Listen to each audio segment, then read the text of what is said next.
દરેક નીતિની સામે કાયદાની રીતે ઉભો રહેતો SSK ન્યૂઝ ચેનલ। વેલંજા ખાતે આવેલી ઝેવી સ્કૂલે ફી મામલે ધોરણ 10ની છાત્રાની હોલ ટિકિટ અટકાવી હતી, જે મામલે ડીઈઓના આદેશ બાદ મામલો થાળે પડ્યો હતો। બોર્ડની ધોરણ 10 સાથે ધોરણ 12 સામાન્ય પ્રવાહ અને વિજ્ઞાન પ્રવાહની પરીક્ષા 11 માર્ચથી શરૂ થશે। જો કે વેલંજાની ઝેવી ઇન્ટરનેશનલ સ્કૂલે ફી બાકી હોવાથી ધોરણ 10ની વિદ્યાર્થીનીની હોલ ટિકિટ અટકાવી દેતા ડીઈઓએ દરમિયાનગીરી કરવી પડી હતી। ડીઈઓના આદેશ બાદ સ્કૂલે તાત્કાલિક વિદ્યાર્થીનીને હોલ ટિકિટ આપી હતી।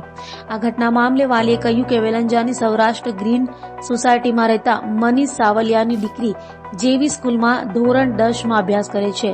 બુધવારે વિદ્યાર્થીનીની માતા સાથે સ્કૂલ પર હોલ ટિકિટ લેવા ગઈ હતી। હા, એ સાચી વાત છે। હવે એમાં એવું હતું કે હું ગામડે હતો અને મારી દીકરીનો ફોન આવેલો કે પપ્પા હોલ ટિકિટ લેવા માટે સ્કૂલે જવાનું છે। એટલે મેં કીધું તું બેટા જા અને તારી મમ્મીને લઈને જા, એટલે તમે હોલ ટિકિટ લઈ આવો। એટલે મારી વાઈફ અને મારી દીકરી બે હોલ ટિકિટ લેવા માટે ગયા। એટલે પ્રિન્સિપલ સરને મળ્યા એટલે પ્રિન્સિપલ સરે એવું કીધું કે ભાઈ તમારી ફી બાકી છે, ફી ભરી જાવ અને હોલ ટિકિટ લઈ જજો।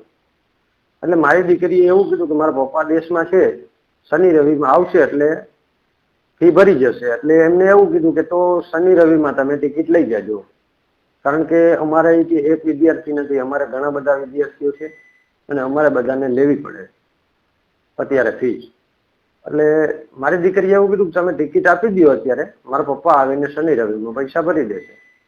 એટલે કે નહીં, તો તમે શનિ રવિમાં હોલ ટિકિટ લઈ જજો। એટલે પછી પાછા આવતા રહ્યા અને મને કોલ આવ્યો કે પપ્પા અમને હોલ ટિકિટ આપેલી નથી।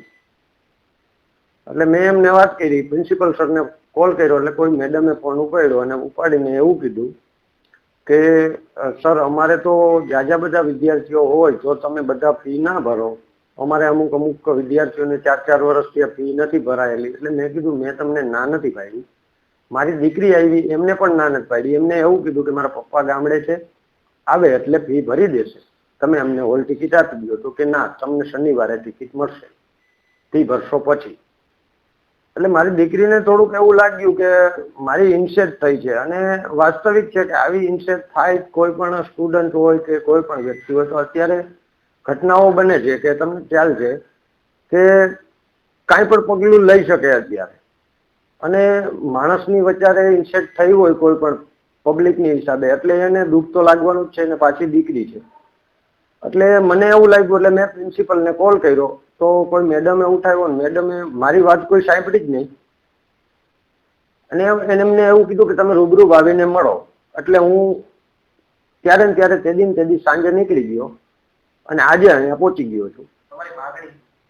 મારી માગણી કે સ્કૂલને આ ના કરાય, સ્કૂલ માટે કોઈ પણ પ્રાઇવેટ સ્કૂલ હોય તો કે સરકારી હોય, આ વસ્તુ કોઈ પણનું ભવિષ્ય અટકાવી ના શકે।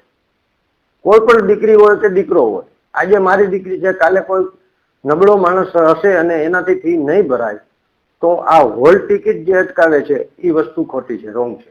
એટલે મારે સરકારશ્રીને એટલું જ કહેવાનું છે કે આના વિશે તમે આગળ પગલાં ભરો। આજે મારી દીકરીનું ભવિષ્ય ખરાબ થાય, કાલે બીજા કોઈનું ભવિષ્ય ખરાબ થશે। કોઈ પાસે પૈસા હોય ના હોય, કોઈ ગરીબ પાત્ર હોય, તો આ તો સ્કૂલ જે છે એ દાદાગીરી જ કરે છે અત્યારે। દરેક નીતિની સામે કાયદાની રીતે ઉભો રહેતો SSK ન્યૂઝ ચેનલ।